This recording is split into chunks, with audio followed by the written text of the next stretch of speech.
મિત્રો 1901 માં ભારતીય વૈજ્ઞાનિક જગદીશચંદ્ર બોઝ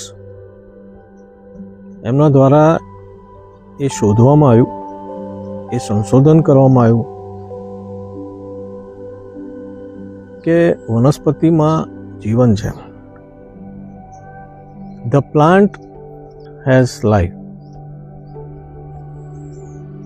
અને એના માટે એમણે ક્રેસ્કોગ્રાફ નામનું એક મિકેનિકલ ઇન્સ્ટ્રુમેન્ટ વિકસાવ્યું અને આ જે સંશોધન દ્વારા એમણે જે પ્રતિપાદિત કર્યું, પ્રસ્થાપિત કર્યું કે વનસ્પતિ એનું જે આસપાસનું જે વાતાવરણ છે, જેમ કે પ્રકાશ, આ જે સૂર્યનો ઉદય થાય છે અને એને પ્રતિભાવ આપે છે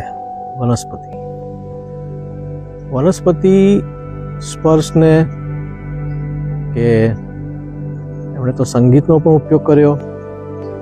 અને કહેવાનું એમનું તાત્પર્ય એ રહ્યું કે વનસ્પતિની એક લાઈફ સાયકલ હોય છે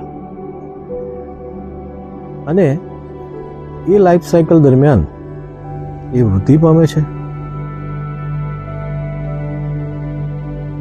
they reproduce,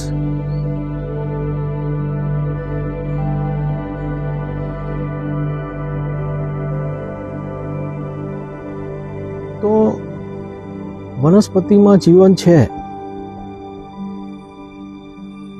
સમગ્ર સજીવ સૃષ્ટિમાં જીવન છે. મિત્રો, એનું કારણ એ છે કે આ સૃષ્ટિના જે સર્જનહાર છે તેનામાં જીવન છે. આપણે આ જીવન ધબકતું જોઈએ છે વિવિધતામાં, એનું કારણ એ છે કે તેનામાં જીવન છે. એટલે કે આ સૃષ્ટિના જે સર્જનહાર છે તેનામાં જીવન છે. In him was life. અને એ જીવન જે છે એ આપણા માટે જ્વાળા સમાન છે. ધન્યવાદ.